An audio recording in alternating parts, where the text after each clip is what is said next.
ನಮ್ಗೆ ಮಾಡಕ್ ಹೇಳ್ರಿ, ನಮ್ ಫೋನ್ ಮಾಡಕ್ ಹೇಳ್ರಿ. ಅಲ್ಲ ಅವ್ರ ಫೋನ್ ಮಾಡ್ಬೇಕಂತಣ್ಣ. ಅಣ್ಣ ಇಲ್ಲೇ ಮಾತಾಡೋಣ, ಹಂಗೆ ಮಾತಾಡೋಣ. ಅತ್ಲಾಗೆ ಲೌಡ್ ಸ್ಪೀಕರ್ ಹಾಕಿದ್ದೀನಣ್ಣ, ಮಾತಾಡೋಣ ಹಂಗೆ ಇದಾರೆ. ಮೇಡಮ್ ವಿಡಿಯೋ ಎಲ್ಲ ಮಾಡ್ಕೊಂಡ್ಬಿಡ್ರಿ.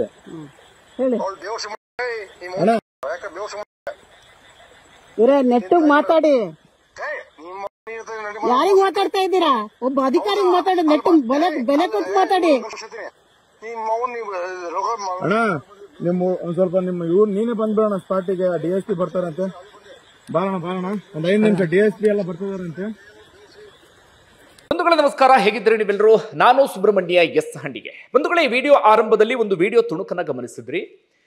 ದಯವಿಟ್ಟು ಕ್ಷಮಿಸಿ. ಈ ವಿಡಿಯೋವನ್ನ ಮಹಿಳೆಯರು ನೋಡ್ತಿರ್ತಾರೆ, ಮಕ್ಕಳು ನೋಡ್ತಿರ್ತಾರೆ, ಆ ಎಲ್ಲ ಅರಿವು ಕೂಡ ನನಗಿದೆ.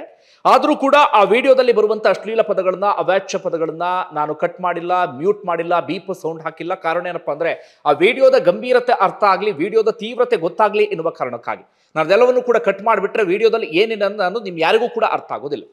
ಬಂಧುಗಳ, ವಿಡಿಯೋದಲ್ಲಿ ಓರ್ವ ಫೋನಲ್ಲಿ ಮಾತಾಡ್ತಾನಲ್ಲ ವ್ಯಕ್ತಿ, ಆತನ ಬಾಯಲ್ಲಿ ಬರುವಂತ ಪದಗಳನ್ನ ಕೇಳಿಸ್ಕೊಳ್ತಾ ಇದ್ರೆ, ಅದು ಕೂಡ ಮಹಿಳೆಯ ಮುಂದೆ ಆತ ಮಾತಾಡ್ತಿರುವಂತ ಪದಗಳನ್ನ ಕೇಳಿಸ್ಕೊಳ್ತಾ ಇದ್ರೆ ನಮ್ಮೆಲ್ರಿಗೂ ಕೂಡ ಅನ್ಸೋದೇನು, ಯಾರೋ ಪುಡಿ ರೌಡಿ ಈತ, ಯಾರೋ ಹಾದಿ ಬೀದಿಯಲ್ಲಿ ಓಡಾಡುವಂತ ಪೋಲಿ ಈತ ಅಂತ ನಮಗೆ ಅನ್ಸುತ್ತೆ. ಆದ್ರೆ ಆತ ಯಾರು ಗೊತ್ತಾ? ಓರ್ವ ಕಾಂಗ್ರೆಸ್ ಶಾಸಕನ ಮಗ, ಹೆಸರಿಗೆ ಮಾತ್ರ ಶಾಸಕನ ಮಗ. ಆತನ ಬಾಯಲ್ಲಿ ಬರುವಂತ ಪದಗಳನ್ನ ಕೇಳಿಸ್ಕೊಳ್ತಾ ಇದ್ರೆ, ಆತನ ಮನಸ್ಥಿತಿಯನ್ನ ನೋಡ್ತಾ ಇದ್ರೆ, ಓರ್ವ ಮಹಿಳೆಯ ಮುಂದೆ ಹೇಗೆ ಮಾತಾಡಬೇಕು ಎನ್ನುವಂತ ಕನಿಷ್ಠ ಜ್ಞಾನವೂ ಇಲ್ಲದೆ ಇರೋದು ನೋಡ್ತಾ ಇದ್ರೆ, ಯಾವ ಪುಡಿ ರೌಡಿಗಳಿಗಿಂತಲೂ ಕೂಡ ಆತ ಕಡಿಮೆ ಇಲ್ಲ, ಹಾದಿ ಬೀದಿಯಲ್ಲಿ ಹೋಗುವಂತೆ ಯಾವ ಪೋಲಿಗೂ ಕೂಡ ಆತ ಕಡಿಮೆ ಇಲ್ಲ ಅಂತ ಅನಿಸ್ತಾ ಇದೆ. ಯಾವ ಶಾಸಕನ ಮಗ? ಕಾಂಗ್ರೆಸ್ನ ಹಿರಿಯ ಶಾಸಕ, ಭದ್ರಾವತಿಯ ಶಾಸಕ ಆಗಿರುವಂತ BK ಸಂಗಮೇಶ್ವರ್ ಅಥವಾ BK ಸಂಗಮೇಶ್ ಮಗ ಬಸವೇಶ್ ಎನ್ನುವಂತ ಪುಡಿ ರೌಡಿ ಈತ. ಸದ್ಯ ಈ ವಿಡಿಯೋ ಎಲ್ಲ ಕಡೆಗಳಲ್ಲೂ ಕೂಡ ವೈರಲ್ ಆಗ್ತಾ ಇದೆ. ಈ ವಿಚಾರಕ್ಕೆ ಸಂಬಂಧಪಟ್ಟ ಹಾಗೆ ಸಿದ್ದರಾಮಯ್ಯನವರು ಮಾತಾಡಲೇಬೇಕು, DK ಶಿವಕುಮಾರ್ ಅವರು ಕೂಡ ಮಾತಾಡಲೇಬೇಕಾಗತ್ತೆ. ಮಹಿಳಾ ಆಯೋಗದವರು ಬೇರೆ ಬೇರೆ ವಿಚಾರಗಳಿಗೆ ಸಂಬಂಧಪಟ್ಟ ಹಾಗೆ ನೀವು ದೂರನ್ನ ದಾಖಲಿಸಿಕೊಳ್ತಿರಲ್ಲ, ಈ ವಿಚಾರಕ್ಕೆ ಸಂಬಂಧಪಟ್ಟ ಹಾಗೆಯೂ ಕೂಡ ತಕ್ಷಣವೇ ದೂರನ್ನ ದಾಖಲಿಸಿಕೊಂಡು ಕ್ರಮ ಆಗಲೇಬೇಕು ಅಂತ ಮಹಿಳಾ ಆಯೋಗದವರು ಕೂಡ ಒತ್ತಾಯಿಸಬೇಕಾಗತ್ತೆ. ಪೊಲೀಸರು ಕೂಡ ಈ ವಿಚಾರಕ್ಕೆ ಸಂಬಂಧಪಟ್ಟ ಹಾಗೆ ಕ್ರಮವನ್ನು ತೆಗೆದುಕೊಳ್ಬೇಕಾಗತ್ತೆ. ಎಲ್ಲಕ್ಕಿಂತ ಮಿಗಿಲಾಗಿ ಬೇರೆ ಬೇರೆ ವಿಚಾರಗಳಿಗೆ ಸಂಬಂಧಪಟ್ಟ ಹಾಗೆ ಎಲ್ರಿಗೂ ಕೂಡ ಪಾಠ ಮಾಡುವಂತಹ, ಎಲ್ರಿಗೂ ಕೂಡ ಬುದ್ಧಿ ಮಾತನ್ನ ಹೇಳುವಂತ ಸಿದ್ದರಾಮಯ್ಯನವರು ಅವರದ್ದೇ ಪಕ್ಷದ ಓರ್ವ ಶಾಸಕನ ಮಗ ಮಹಿಳಾ ಅಧಿಕಾರಿಯ ಜೊತೆಗೆ ಈ ರೀತಿಯಾದಂತ ವರ್ತನೆಯನ್ನ ತೋರಿದ್ದಾನಲ್ಲ, ಈ ವಿಚಾರಕ್ಕೆ ಸಂಬಂಧಪಟ್ಟ ಹಾಗೆ ಮಾತಾಡಲೇಬೇಕು, ಪ್ರತಿಕ್ರಿಯೆಯನ್ನ ಕೊಡ್ಲೇಬೇಕಾಗತ್ತೆ. ಅಥವಾ ಪಕ್ಷದ ಕಡೆಯಿಂದ ಏನಾದ್ರೂ ಕ್ರಮವನ್ನು ತೆಗೆದುಕೊಳ್ಳೋದಕ್ಕೆ ಸಾಧ್ಯ ಇದ್ರೆ ಕ್ರಮವನ್ನು ತೆಗೆದುಕೊಳ್ಳಲೇಬೇಕಾಗತ್ತೆ. ಬಂಧುಗಳು, ಇಂಥದ್ದೆಲ್ಲವನ್ನು ಕೂಡ ನೋಡ್ತಾ ಇದ್ದಾಗ ನಾವು ಎಲ್ಲ ಬದುಕ್ತಾ ಇದ್ದೀವಿ, ಯಾವ ವ್ಯವಸ್ಥೆ, ಯಾವ ಸಮಾಜ ಅಂತ ಅನ್ಸೋದಕ್ಕೆ ಶುರುವಾಗುತ್ತೆ. ಯಾರಿಗೂ ಕೂಡ, ನನ್ನನ್ನು ಸೇರಿ ಅಥವಾ ಸಾಕಷ್ಟು ಮಾಧ್ಯಮದವರು ಸೇರಿ ಎಲ್ರಿಗೂ ಕೂಡ ಗ್ರೌಂಡ್ ಲೆವೆಲ್ ಅಲ್ಲಿ ಏನಾಗ್ತಿದೆ ಒಂದು ಅರ್ಥ ಆಗ್ತಿಲ್ಲ. ನಾವೆಲ್ಲರೂ ಕೂಡ ರಾಜ್ಯದಲ್ಲಿ ಹಾಗಾಗ್ತಿದೆ, ರಾಜ್ಯದಲ್ಲಿ ಹೀಗಾಗ್ತಿದೆ, JDS BJP ಅದು ಇದು ಬ್ಲಾ ಬ್ಲಾ ಬ್ಲಾ ಅಂತ ಬಾಯಿ ಬಿಡ್ಕೊಳ್ತಾ ಇದೀವಿ. ಆ ಜಾತಿ, ಆ ಧರ್ಮ, ಹೀಗೆ ಹಾಗೆ ಅಂತ ಬಾಯಿ ಬಿಡ್ಕೊಳ್ತಾ ಇದೀವಿ. ಆದ್ರೆ ಗ್ರೌಂಡ್ ಲೆವೆಲ್ ಅಲ್ಲಿ ಏನೇನೋ ನಡಿಬಾರ್ದೆಲ್ಲವೂ ಕೂಡ ನಡೀತಾ ಇದೆ. ಗ್ರೌಂಡ್ ಲೆವೆಲ್ ಅಲ್ಲಿ ಯಾವುದೇ ಕಾನೂನು ಇಂಪ್ಲಿಮೆಂಟ್ ಆಗ್ತಾ ಇಲ್ಲ. ಅದೆಲ್ಲವೂ ಕೂಡ ಕೇವಲ ಜನಸಾಮಾನ್ಯರಿಗೆ ಮಾತ್ರ ಬಳಕೆ ಆಗ್ತಾ ಇದೆ. ಇನ್ನುಳಿದಂತೆ ಇಡೀ ಕಾನೂನು ವ್ಯವಸ್ಥೆಯ ಕತ್ತನ್ನು ಹೆಚ್ಚುಕುವಂತ ಕೆಲಸವನ್ನ ಈ ಶಾಸಕರು ಅನ್ಸ್ಕೊಂಡಂತವ್ರು, ಸಚಿವರು ಅನ್ಸ್ಕೊಂಡಂತವ್ರು, ಅವರ ಕುಟುಂಬದವರು, ಅವರ ಮಕ್ಕಳು ಮಾಡೋದಕ್ಕೆ ಶುರು ಮಾಡ್ಕೊಂಡಿದ್ದಾರೆ. ಅದಕ್ಕೆ ತಾಜಾ ಉದಾಹರಣೆ ಈ ವಿಡಿಯೋ. ಮೊದಲಿಗೆ ಈ ಘಟನೆ ಏನು ಅಂತ ವಿವರಿಸ್ತೀನಿ, ಅದಾದ ಬಳಿಕ ಉಳಿದ ವಿಚಾರವನ್ನ ಗಮನಿಸೋಣ. ಬಂಧುಗಳೇ, ಈ ಘಟನೆ ನಡೆದಿದ್ದು ಶಿವಮೊಗ್ಗ ಜಿಲ್ಲೆಯ ವ್ಯಾಪ್ತಿಯಲ್ಲಿ. ಶಿವಮೊಗ್ಗ ಹಾಗೆ ಭದ್ರಾವತಿ ಎರಡಕ್ಕೂ ಕೂಡ ಸಮೀಪ ಆಗಿರುವಂತಹ ಹೊಳೆಹೊನ್ನೂರು ನಿಮ್ಮೆಲ್ಲರಿಗೂ ಕೂಡ ಗೊತ್ತಿರುತ್ತೆ ಆ ಭಾಗದವರಿಗೆ. ಅಲ್ಲಿ ಸೀಗೆಬಾಗಿ ಎನ್ನುವಂತ, ಸೀಗೆಬಾಗಲು ಅಥವಾ ಸೀಗೆಬಾಗಿ ಎನ್ನುವಂತ ಒಂದು ಭಾಗ ಇದೆ. ಅಲ್ಲಿ ಈ ನದಿಯ ಸಮೀಪ ಅಕ್ರಮ ಮರಳು ದಂಧೆಯ ಆರೋಪ ಕೇಳಿ ಬರುತ್ತೆ. ಆ ಭಾಗದಲ್ಲಂತೂ ವಿಪರೀತ ನಡೀತಾ ಇದೆ. ನಾನು ಈ ಶೃಂಗೇರಿ ಭಾಗದವ್, ನಾನು ಕೂಡ ನಮ್ಮ ಭಾಗದಲ್ಲೂ ಕೂಡ ಶಾರದೆಯ ಬುಡದಲ್ಲಿಯೇ ನದಿಯ ಒಡಲನ್ನ ಬಗೆಯುವಂತ ಕೆಲಸವನ್ನ ನಿರಂತರವಾಗಿ ಮಾಡ್ತಿದ್ದಾರೆ. ಅಲ್ಲೂ ಕೂಡ ಯಾರಿಗೆ ಪ್ರಶ್ನೆ ಮಾಡ್ಬೇಕಾಗ್ತಾ ಇಲ್ಲ, ಯಾರು ಕೂಡ ಆ ವಿಚಾರಕ್ಕೆ ಸಂಬಂಧಪಟ್ಟ ಹಾಗೆ ವಾಯ್ಸ್ ರೈಸ್ ಮಾಡೋದಕ್ಕಾಗ್ತಾ ಇಲ್ಲ. ಅದು ಎಲ್ಲಿಗೆ ಹೋಗೋ ತಲುಪುತ್ತೋ ಗೊತ್ತಿಲ್ಲ. ಹೀಗೆ ಎಲ್ಲರೂ ಕಣ್ಣು ಮುಚ್ಚಿಕೊಂಡು ಕೂತ್ಕೊಂಡು ಬಿಟ್ರೆ ನದಿಯ ಒಡಲು ಬರಿದಾಗಿ ಹೋಗಿಬಿಡುತ್ತೆ. ಮುಂದಿನ ಜನರೇಷನ್ ನಾವು ಏನು ಉಳಿಸೋದಕ್ಕೆ ಸಾಧ್ಯ ಆಗೋದಿಲ್ಲ. ಬಿಡಿ, ಓಕೆ, ಆ ವಿಚಾರವನ್ನು ಸ್ವಲ್ಪ ಬದಿಗಿಡೋಣ. ನಾನು ಶೃಂಗೇರಿಯ ಅಕ್ರಮ ಮರಳು ದಂಧೆಗೆ ಸಂಬಂಧಪಟ್ಟ ಒಂದು ಸಪರೇಟ್ ಆದಂಥ ವಿಡಿಯೋವನ್ನ ಮಾಡ್ತೀನಿ. ನೀವೆಲ್ಲರೂ ಕೂಡ ಗಮನಿಸಬೇಕು ಯಾವ್ಯಾವ ರೀತಿಯಲ್ಲಿ ನಡೀತಿದೆ ಅಂತ ಹೇಳಿ. ಈಗ ಪರ್ಟಿಕ್ಯುಲರ್ ಆಗಿ ಈ ವಿಚಾರಕ್ಕೆ ಬರೋಣ. ಒಟ್ಟಾರೆಗೆ ಇಂಥದ್ದೊಂದು ದೂರು ಬರುತ್ತೆ. ಈ ಹಿಂದೆನೂ ಕೂಡ ಸಾಕಷ್ಟು ಬಾರಿ ದೂರು ಬಂದಿರಬಹುದು. ಆದರೆ ಅಲ್ಲಿರುವಂತಹ ಪೊಲೀಸರು ಅಥವಾ ಅಲ್ಲಿರುವಂತಹ ಎಲ್ಲ ವ್ಯವಸ್ಥೆ ಎಲ್ಲವೂ ಕೂಡ ಕಣ್ಮುಚ್ಚಿ ಕುಳಿತುಕೊಂಡ ಹಾಗೆ ಕಾಣಿಸ್ತಾ ಇದೆ. ಆದ್ರೆ ಎಲ್ಲ ಅಪ್ರಾಮಾಣಿಕರಿದ್ರು ಕೂಡ ಅವರ ನಡುವೆ ಪ್ರಾಮಾಣಿಕರು ಅಂತ ಯಾರೋ ಒಬ್ರು ಇದ್ದೇ ಇರ್ತಾರೆ. ಅವರ ನಡುವೆ ನಮಗೆ ಬರುವಂತ ಸಂಬಳಕ್ಕೆ ನಾವು ದಕ್ಷವಾಗಿ ಪ್ರಾಮಾಣಿಕವಾಗಿ ಕೆಲಸವನ್ನ ಮಾಡ್ಬೇಕಪ್ಪ, ನಾವು ನಿಷ್ಠರಂತ ಅನ್ಸ್ಕೊಳ್ಬೇಕಪ್ಪ ಅಂತ ಯಾವೊಬ್ಬರಿಗಾದ್ರೂ ಅನ್ಸುತ್ತೆ. ಅದೇ ರೀತಿಯಾಗಿ ಜ್ಯೋತಿ ಎನ್ನುವಂತ ಗಣಿ ಮತ್ತು ಭೂವಿಜ್ಞಾನ ಅಧಿಕಾರಿಗೆ ಅನ್ಸುತ್ತೆ. ಜ್ಯೋತಿ ಎನ್ನುವಂತ ಹೆಣ್ಣು ಮಗಳು ಗಣಿ ಮತ್ತು ಭೂವಿಜ್ಞಾನ ಅಧಿಕಾರಿ. ತಕ್ಷಣವೇ ಮಧ್ಯರಾತ್ರಿ 12 ಗಂಟೆಯ ಸುಮಾರಿಗೆ ರೇಡ್ ಮಾಡೋದಕ್ಕೆ ಅಂತ ಹೋಗ್ತಾರೆ. ನೋಡಿ, ಅವರ ಧೈರ್ಯವನ್ನ, ಅವರ ನಿಷ್ಠೆಯನ್ನ, ಪ್ರಾಮಾಣಿಕತೆ ನಾವು ಈ ಸಂದರ್ಭದಲ್ಲಿ ಮೆಚ್ಚಲೇಬೇಕು. ಇಡೀ ರಾಜ್ಯ ಜ್ಯೋತಿಯವರ ಪರವಾಗಿ ನಿಂತ್ಕೊಳ್ಬೇಕು. ದಯವಿಟ್ಟು ನಿಮ್ಮೆಲ್ಲರಲ್ಲೂ ಕೂಡ ಒಂದು ಮನವಿ ಮಾಡ್ಕೊಳ್ತೀನಿ, ಸಾಧ್ಯ ಆದಷ್ಟು ನಿಮ್ಮ ಸೋಷಿಯಲ್ ಮೀಡಿಯಾದಲ್ಲಿ, ನಿಮ್ಮ ವಾಟ್ಸಪ್ನಲ್ಲೋ, ಇನ್ಸ್ಟಾಗ್ರಾಮ್ನಲ್ಲೋ, ಫೇಸ್ಬುಕ್ನಲ್ಲೋ ಯಾವುದಾವುದೋ ವಿಚಾರಕ್ಕೆ ಸಂಬಂಧಪಟ್ಟ ಹಾಗೆ ಚರ್ಚೆ ಮಾಡ್ತಿರ್ತೀವಿ. ದಯವಿಟ್ಟು ಈ ಜ್ಯೋತಿ ಎನ್ನುವಂತ ಹೆಣ್ಣು ಮಗಳಿಗೆ ಬೆಂಬಲವನ್ನ ಸೂಚಿಸಿ, ವಿ ಸ್ಟ್ಯಾಂಡ್ ವಿತ್ ಜ್ಯೋತಿ ಎನ್ನುವಂತ ಒಂದು ಕ್ಯಾಂಪೇನ್ ಅನ್ನ ಎಲ್ಲರೂ ಸೇರಿ ಆರಂಭಿಸಿ ಬಿಡೋಣ. ಯಾಕಂದ್ರೆ ಇವತ್ತು ಆ ಹೆಣ್ಮಗಳ ಪರವಾಗಿ ನಿಂತ್ಕೊಂಡಿಲ್ಲ ಅಂತ ಆದ್ರೆ ಮುಂದೊಂದು ದಿನ ಇಂತಹ ಅಧಿಕಾರಿಗಳಿಗೆ ಧೈರ್ಯವನ್ನ ತುಂಬಿದ ಹಾಗಾಗೋದಿಲ್ಲ, ನೈತಿಕ ಬೆಂಬಲವನ್ನ ಕೊಟ್ಟ ಹಾಗಾಗೋದಿಲ್ಲ.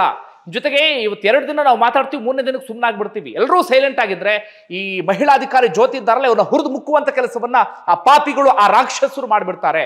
ಹೀಗಾಗಿ ಆದಷ್ಟು 1 ವಾರ 1 ತಿಂಗಳುಗಳ ಕಾಲ ಈ ಕ್ಯಾಂಪೇನ್ ಅನ್ನ ಜೀವಂತವಾಗಿಡಬೇಕು. ವಿ ಸ್ಟ್ಯಾಂಡ್ ವಿತ್ ಜ್ಯೋತಿ ಎನ್ನುವಂತ ಒಂದು ಕ್ಯಾಂಪೇನ್ ಅನ್ನ ಆರಂಭಿಸಿ ಬಿಡೋಣ. ಒಟ್ಟಾರೆಯಾಗಿ ಮಧ್ಯರಾತ್ರಿ ರೇಡ್ಗೆ ಅಂತ ಹೋಗ್ತಾರೆ. ರೇಡ್ಗೆ ಅಂತ ಹೋದಂತ ಸಂದರ್ಭದಲ್ಲಿ ಅಲ್ಲೊಬ್ಬ ಮರಳು ದಂಧೆಕೋರ ಇದ್ನಲ್ಲ, ಕೊಬ್ಬಿ ಹೋಗಿ ಬಿಟ್ಟಿದ್ದ. ಶಾಸಕರ ಮಗನ ಸಪೋರ್ಟ್ ಇದೆ, ಇಡೀ ವ್ಯವಸ್ಥೆಯ ನನ್ನ ಜೊತೆಗೆ ನಿಂತ್ಕೊಂಡಿದೆ ಅಂತ ಹೇಳಿ. ವ್ಯವಸ್ಥೆ ಜೊತೆ ನಿಂತ್ಕೊಂಡಿದ್ರೆ ಸುಮ್ಮನೆ ನಿಂತ್ಕೊಳ್ಳೋದಿಲ್ಲ. ಅವರೆಲ್ಲರಿಗೂ ಮಾಮೂಲಿ ಹೋಗ್ತಿರುತ್ತೆ, ಅವರೆಲ್ಲರಿಗೂ ಬೇಕಾದಷ್ಟು ದುಡ್ಡು ಹೋಗ್ತಿರುತ್ತೆ. ಹೀಗಾಗಿ ಎಲ್ಲರೂ ಕೂಡ ತಿಂದು ಕೊಬ್ಬಿದಂತವರೇ. ಹೀಗಾಗಿ ಮಹಿಳಾ ಅಧಿಕಾರಿ ಹೋಗ್ತಾ ಇದ್ದ ಹಾಗೆ ಆತ ಸೀದಾ ಶಾಸಕನ ಮಗನಿಗೆ ಫೋನ್ ಮಾಡಿಬಿಡ್ತಾನೆ. ಯಾರಿಗೆ? ಶಾಸಕ BK ಸಂಗಮೇಶ್ ಮಗ ಆಗಿರುವಂತ ಬಸವೇಶ್ಗೆ ಫೋನ್ ಮಾಡಿಬಿಡ್ತಾನೆ. ಬಸವೇಶ್ಗೆ ಫೋನ್ ಮಾಡ್ತಿದ್ದ ಹಾಗೆ ಆತ ಅಬ್ಬರ್ಸೋಕೆ ಶುರು ಮಾಡ್ಕೊಂಡು ಬಿಡ್ತಾನಪ್ಪ. ಆಗ ಈ ಅಧಿಕಾರಿ ಹೇಳ್ತಾರೆ, ಫೋನ್ ಮಾಡಿದ್ರೆ ನನ್ನ ಫೋನಿಗೆ ಫೋನ್ ಮಾಡೋದಕ್ಕೆ ಹೇಳಿ ಅಂತಾರೆ. ಆತ ಅಲ್ಲಿಗೆ ಶುರು ಮಾಡ್ಕೊಂಡು ಬಿಡ್ತಾನಪ್ಪ. ಏನೇನು ಕೆಟ್ಟ ಪದಗಳು, ಬೇವರ್ಸಿ ಮುಂಡೆ ಎನ್ನುವಂತ ಪದವನ್ನ ಬಳಸ್ತಾನೆ. ಏನು ಹೇಳಬೇಕ್ರಿ? ಇನ್ನು ತೀರಾ ಕೆಟ್ಟ ಪದಗಳನ್ನ ನನ್ನ ಬಾಯಲ್ಲಿ ಹೇಳೋದಕ್ಕೆ ಸಾಧ್ಯ ಆಗೋದಿಲ್ಲ. ಅಂತಹ ಪದವನ್ನ ಓರ್ವ ಅಧಿಕಾರಿಗೆ ಬಳಸೋದಕ್ಕೆ ಶುರು ಮಾಡ್ಕೊಂಡು ಬಿಡ್ತಾನೆ. ಅಧಿಕಾರಿ ಪಾಪ ಅಸಹಾಯಕರಾಗಿ ಸುಮ್ಮನೆ ನಿಂತ್ಕೊಂಡು ಬಿಡ್ತಾರೆ. ಅವ್ರು ಹೇಳ್ತಾರೆ, ಓರ್ವ ಅಧಿಕಾರಿ ಹತ್ರ ಹೇಗ್ರಿ ಮಾತಾಡ್ತಿದ್ದೀರಿ ಅಂದ್ರೆ ಆತ ಸುಮ್ಮನೆ ಇರೋದಿಲ್ಲ, ಬಾಯಿ ಬಡ್ಕೋತಾನೆ ಇರ್ತಾನೆ ಕಂಟಿನ್ಯೂಸ್ ಆಗಿ. ಇವ್ರೇನಾದ್ರೂ ಅದನ್ನು ವಿಡಿಯೋ ರೆಕಾರ್ಡ್ ಮಾಡ್ಕೊಂಡಿಲ್ಲ ಅಂದ್ರೆ ಇದ್ಯಾವುದು ಹೊರಗಡೆ ಬರ್ತಾ ಇರಲಿಲ್ಲ, ಇದ್ಯಾವುದು ಗೊತ್ತೇ ಆಗ್ತಿರ್ಲಿಲ್ಲ. ಇಂಥದ್ದು ಆ ಭಾಗದಲ್ಲಿ ಅದೆಷ್ಟು ನಡೆದು ಹೋಗಿಬಿಟ್ಟಿದೆಯೋ. ಓರ್ವ ಶಾಸಕನ ಮಗನ ಬಾಯಲ್ಲಿ ಬರುವಂತ ಪದಗಳೇನ್ರಿ ಅದು?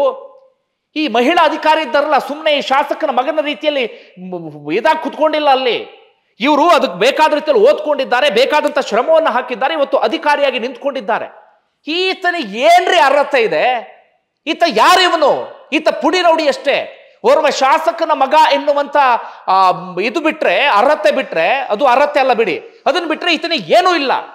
ಇಲ್ಲಿ ಬಂದಂತ ಜ್ಯೋತಿ ಎನ್ನುವಂತ ಮಹಿಳಾ ಅಧಿಕಾರಿ ಗಣಿ ಮತ್ತು ಭೂವಿಜ್ಞಾನ ಅಧಿಕಾರಿ, ಸಂವಿಧಾನಬದ್ಧವಾಗಿ ಕಾನೂನುಬದ್ಧವಾಗಿ ಅವರೊಂದು ಅಧಿಕಾರವನ್ನು ಹಿಡಿದಿದ್ದಾರೆ. ಈತನಿಗೆ ಯಾವ ಅಧಿಕಾರ ಇದೆಯರಿ? ಈ ನಾಲಾಯಕನಿಗೆ ಯಾವ ಅಧಿಕಾರ ಇದೆ? ಶಾಸಕನ ಮಗ ಅಂದ್ಬಿಟ್ರೆ ಏನು ಬೇಕಾದ್ರೂ ಮಾಡಬಹುದು ಎನ್ನುವಂತ ದರ್ಪ ಈತನಿಗೆ. ಹೋಗಿ ಹಂಗೆಲ್ಲ ಕಿರ್ಚಾಡಿ ಬಿಡ್ತಾನೆ. ಈ ಪಾಪ ಮಹಿಳಾ ಅಧಿಕಾರಿ DYSP ಕಾಲ್ ಮಾಡಕ್ ಟ್ರೈ ಮಾಡ್ತಾರೆ, ಆ ಕಡೆಯಿಂದ ಫೋನ್ ಪಿಕ್ ಮಾಡೋದಿಲ್ಲ. ಸ್ಥಳೀಯ ಪೊಲೀಸರಿಗೆ ಫೋನ್ ಮಾಡ್ತಾರೆ, ಯಾರ ಕಡೆಯಿಂದಲೂ ಕೂಡ ರೆಸ್ಪಾನ್ಸೇ ಇಲ್ಲ. ಅಷ್ಟೊತ್ತಿಗಾಗಲೇ ಈ ಹೈಡ್ರಾಮಾ ಕ್ರಿಯೇಟ್ ಮಾಡಾಗ್ಬಿಟ್ಟಿದೆ. ವಿಡಿಯೋ ರೆಕಾರ್ಡ್ ಮಾಡ್ಕೊಂಡ್ರು ಅಂತ ಗೊತ್ತಾಯ್ತಲ್ಲ. ಶಾಸಕನ ಮಗನ ಕಡೆಯವರು ಸ್ಟೇಷನ್ಗೆ ಆಲ್ರೆಡಿ ಹೋಗಿ ಕುತ್ಕೊಂಡಿದ್ದಾರಂತೆ. ಸ್ಟೇಷನ್ PSI ಇವ್ರಿಗೆ ಫೋನ್ ಮಾಡ್ತಿದಾರಂತೆ, ನೋಡಿ ಮೇಡಮ್, ಏನೋ ಅವಾಚ್ಯ ಪದಗಳನ್ನ ನೀವೇ ಬಳಸಿದ್ರಂತೆ, ಹೀಗಾಗಿ ನಿಮ್ಮ ಮೇಲೆ ಅಟ್ರಾಸಿಟಿ ಕೇಸ್ ಹಾಕೋದಿಕ್ ಬಂದ್ಬಿಟ್ಟಿದ್ದಾರೆ ಅಂತ. ಈ ಅಟ್ರಾಸಿಟಿ ಕೇಸ್ ಯಾವ್ದಕ್ರಿ ಇರೋದ್ರಿ? ಹೀಗೆಲ್ಲ ಎಲ್ಲದಕ್ಕೂ ಮಿಸ್ಯೂಸ್ ಮಾಡೋದಕ್ಕೆ ಶುರು ಮಾಡ್ಕೊಂಡ್ಬಿಟ್ರೆ ಅಂಥದ್ದೊಂದು ಅವಕಾಶಕ್ಕೆ ಏನ್ರಿ ಬೆಲೆ? ಅಟ್ರಾಸಿಟಿ ಕೇಸ್ ಹಾಕಿಬಿಡ್ತೀವಿ, ನೀವು ಅಲ್ಲಿ ಯಾರಿಗೊಬ್ರಿಗೆ ಅವಾಚ್ಯ ಪದಗಳಲ್ಲಿ ನಿಂದಿಸ್ಬಿಟ್ರಿ ಅಂತೆ. ಏನು ಹೇಳಬೇಕು? ಈ ಅಟ್ರಾಸಿಟಿ ಕೇಸನ್ನ ಮನಸ್ಸಿಗೆ ಬಂದಾಗೆ ಎಲ್ಲದಕ್ಕೂ ಬಳಸ್ಕೊಳ್ಳೋದಕ್ಕೆ ಶುರು ಮಾಡ್ಕೊಂಡ್ಬಿಟ್ರೆ ಏನು ಕತೆ? ಅಲ್ಲಿ ಆ ರೀತಿಯಾಗಿ ಸ್ಟೇಷನ್ ಇಂದ ಫೋನ್ ಬರುತ್ತೆ. ಆಗ ಮಹಿಳಾ ಅಧಿಕಾರಿಗಳು ಹೇಳಿದ್ದಾರೆ, ಏನ್ ಸರ್ ನೀವು ಹೀಗೆ ಮಾತಾಡ್ತಿದ್ದೀರಿ, ನನ್ನ ಹತ್ರ ವಿಡಿಯೋ ಇದೆ, ಜೊತೆಗೆ ನನ್ನ ಮೇಲೆ ಲಾರಿ ಹತ್ಸೋದಿಕ್ ಬಂದಿದ್ದಾರೆ ಅಂತ ಹೇಳಿ.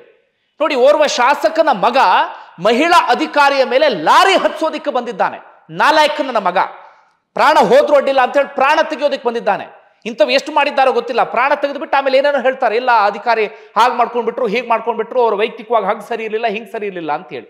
ಏನು ಹೇಳಬೇಕು? ದಿಟ್ಟತನದಿಂದ ಓರ್ವ ಮಹಿಳಾ ಅಧಿಕಾರಿ ಮಧ್ಯರಾತ್ರಿ ರೇಡ್ ಮಾಡೋದಕ್ಕೆ ಹೋದಂತ ಸಂದರ್ಭದಲ್ಲಿ ಓರ್ವ ಶಾಸಕನ ಮಗ ಕೊಬ್ಬಿದ ಓರ್ವ ಗೂಳಿ ರೀತಿಯಲ್ಲಿ ಈ ಮಹಿಳಾ ಅಧಿಕಾರಿಗೆ ಈ ರೀತಿಯಾಗಿ ಬಾಯಿ ಬಂದಾಗ ಮಾತಾಡಿದ್ರೆ ಏನು ಹೇಳಬೇಕು? ಒಟ್ಟಾರೆಯಾಗಿ ಇಂಥದ್ದೆಲ್ಲವೂ ಕೂಡ ಆಯಿತು. ಮಹಿಳಾ ಅಧಿಕಾರಿಗೆ ಯಾವ ಕಡೆಯಿಂದಲೂ ಕೂಡ ನೆರವು ಸಿಗಲಿಲ್ಲ, ಯಾವ ಕಡೆಯಿಂದಲೂ ಕೂಡ ಬೆಂಬಲ ಸಿಗಲಿಲ್ಲ. ಅದಾದ ಬಳಿಕ ಆ ವಿಡಿಯೋ ವೈರಲ್ ಆಗಿದೆ. ಪ್ರಮುಖವಾಗಿ KRS ಪಕ್ಷದ ರವಿಕೃಷ್ಣ ರೆಡ್ಡಿ ಅವರು ಮೊದಲಿಗೆ ಆ ವಿಡಿಯೋವನ್ನ ಸೋಷಿಯಲ್ ಮೀಡಿಯಾದಲ್ಲಿ ಹಂಚಿಕೊಳ್ತಾರೆ. ಅದಾದ ಬಳಿಕ ಎಲ್ಲ ಕಡೆಗಳಲ್ಲೂ ಕೂಡ ವೈರಲ್ ಆಗೋದಕ್ಕೆ ಶುರುವಾಗುತ್ತೆ. ಖಾಸಗಿ ವಾಹಿನಿಯೊಬ್ಬರ ಜೊತೆಗೆ ಮಹಿಳಾ ಅಧಿಕಾರಿ ಮಾತಾಡಿದ್ದಾರೆ ಒಂದಷ್ಟು ವಿಚಾರವನ್ನ. ಆ ಖಾಸಗಿ ವಾಹಿನಿಯವ್ರನ್ನು ಕೂಡ ನಾವು ಅಪ್ರಿಷಿಯೇಟ್ ಮಾಡಬೇಕು. ತಕ್ಷಣಕ್ಕೆ ಅದನ್ನು ಫಾಲೋ ಅಪ್ ಮಾಡಿದ್ದಾರೆ, ಮಹಿಳಾ ಅಧಿಕಾರಿಯನ್ನ ಮಾತಾಡಿಸುವಂತ ಕೆಲಸವನ್ನ ಮಾಡಿದ್ದಾರೆ. ಹೀಗಾಗಿ ಅವರನ್ನು ಕೂಡ ನಾವು ಅಪ್ರಿಷಿಯೇಟ್ ಮಾಡಬೇಕು ಈ ಸಂದರ್ಭದಲ್ಲಿ. ಒಟ್ಟಾರೆಗೆ ಇಂಥದ್ದೆಲ್ಲವೂ ಕೂಡ ಆಯ್ತು. ಇದು ನಡೆದಿರುವಂತಹ ಪರಿಸ್ಥಿತಿ. ಏನು ಹೇಳಬೇಕಿಂಥದ್ದೆಲ್ಲವೂ ಕೂಡ ಅಕ್ರಮ ಮರಳು ದಂಧೆಗೆ, ಅಕ್ರಮ ಆ ದಂಧೆಗೆ, ಈ ದಂಧೆಗೆ ಶಾಸಕರು, ಶಾಸಕರ ಮಕ್ಕಳು, ಜನಪ್ರತಿನಿಧಿಗಳು, ಸಚಿವರು ಇವರೆಲ್ಲರೂ ಕೂಡ ಕಾವಲಾಗಿ ನಿಂತ್ಕೊಂಡ್ಬಿಟ್ರೆ, ಇವರೆಲ್ಲರೂ ಕೂಡ ಬೆಂಬಲವಾಗಿ ನಿಂತ್ಕೊಂಡ್ಬಿಟ್ರೆ ಅಧಿಕಾರಿಗಳು ಹೇಗೆ ಕೆಲಸ ಮಾಡಬೇಕು, ಪೊಲೀಸ್ ಇಲಾಖೆ ಹೇಗೆ ಕೆಲಸವನ್ನ ಮಾಡಬೇಕು, ಸಂವಿಧಾನಬದ್ಧವಾಗಿರುವಂತ ಇಲಾಖೆಗಳೆಲ್ಲವೂ ಕೂಡ ಹಾಗಾದ್ರೆ ಯಾಕೆ ಎಲ್ಲವನ್ನು ಕೂಡ ಬಾಗಿಲು ಕ್ಲೋಸ್ ಮಾಡಿಬಿಡಿ, ಈ ಶಾಸಕರು, ಈ ಸಚಿವರು ಇವರೆಲ್ಲವನ್ನು ಕೂಡ ನಿರ್ವಹಿಸಿ ಬಿಡ್ಲಿ. ಏನು ಹೇಳಬೇಕ್ರಿ ಇದೆಲ್ಲದಕ್ಕೂ ಕೂಡ? ಎಲ್ಲಿಗೆ ಬಂದಿದೆ ವ್ಯವಸ್ಥೆ, ಎಲ್ಲಿಗೆ ಬಂದಿದೆ ಪರಿಸ್ಥಿತಿ? ನಾವು ಎಲ್ಲೆಲ್ಲೋ ಮೇಲೆ ಹಂಗೆ ಹಿಂಗೆ ಅಂತ ಮಾತಾಡ್ತಿದ್ದೀವಿ. ಗ್ರೌಂಡ್ ಲೆವೆಲ್ ಅಲ್ಲಿ ಇಂಥದ್ದೆಲ್ಲವೂ ಕೂಡ ನಡೀತಾ ಇದೆ. ಮನಸ್ಸಿಗೆ ಬಂದ ಹಾಗೆ ನಡ್ಕೊಳ್ತಾ ಇದ್ದಾರೆ. ಓರ್ವ ಅಧಿಕಾರಿಗೂ ಕೂಡ ಕೆಲಸ ಮಾಡೋದಕ್ಕೆ ಬಿಡ್ತಾ ಇಲ್ಲ. ಒಂದೋ ಅಧಿಕಾರಿಗಳು ಲಂಚ ತಗೊಂಡು ಸುಮ್ಮನೆ ಇರಬೇಕು, ಅವ್ರ ರೀತಿಯಲ್ಲೇ ಭ್ರಷ್ಟರಾಗ್ಬಿಡ್ಬೇಕು. ಇಲ್ಲ ಹಿಂಗೆ ಪ್ರಾಮಾಣಿಕವಾಗಿ ಕೆಲಸವನ್ನ ಮಾಡ್ತೀವಿ ಅಂದ್ರೆ ನಾವು ಲಾರಿ ಹಸ್ತೀವಿ, ನಿಮಗೆ ಬೈತೀವಿ, ನಿಮ್ಮ ಮನೆಯವ್ರ ಮೇಲೆ ಅಟ್ಯಾಕ್ ಮಾಡ್ತೀವಿ, ಹಾಗೆ ಮಾಡ್ತೀವಿ, ಹೀಗೆ ಮಾಡ್ತೀವಿ ಅಂತ ಹೇಳಿ. ಏನ್ರಿ ಇದು ಕಾಂಗ್ರೆಸ್ ಸರ್ಕಾರ? 136 ಸ್ಥಾನವನ್ನ ಕೊಟ್ಟಿದ್ದಾರಲ್ರಿ ನಿಮಗೆ, 135 136 ಸ್ಥಾನ. ನಿಮ್ಮ ಶಾಸಕರ ಮಕ್ಕಳೇ ಹೀಗೆ ಮಾಡೋದಕ್ಕೆ ಶುರು ಮಾಡ್ಕೊಂಡ್ಬಿಟ್ರೆ ಏನ್ ಹೇಳಬೇಕು?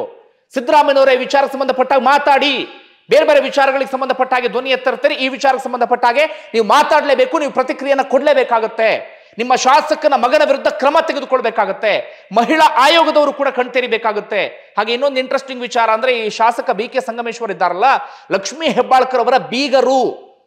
ಲಕ್ಷ್ಮೀ ಹೆಬ್ಬಾಳ್ಕರ್ ಮಹಿಳಾ ಮತ್ತು ಮಕ್ಕಳ ಕಲ್ಯಾಣ ಸಚಿವರು. ಓರ್ವ ಮಹಿಳಾ ಅಧಿಕಾರಿಗೆ ಅನ್ಯಾಯ ಆಗಿದೆ. ಲಕ್ಷ್ಮೀ ಹೆಬ್ಬಾಳ್ಕರ್ ಕೂಡ ಈ ವಿಚಾರಕ್ಕೆ ಸಂಬಂಧಪಟ್ಟ ಹಾಗೆ ಪ್ರತಿಕ್ರಿಯೆಯನ್ನು ಕೊಡಬೇಕಾಗತ್ತೆ. ಸದ್ಯಕ್ಕೆ ಈ ವಿಡಿಯೋವನ್ನ ಇಲ್ಲಿ ನಿಲ್ಲಿಸ್ತಾ ಇದ್ದೀನಿ.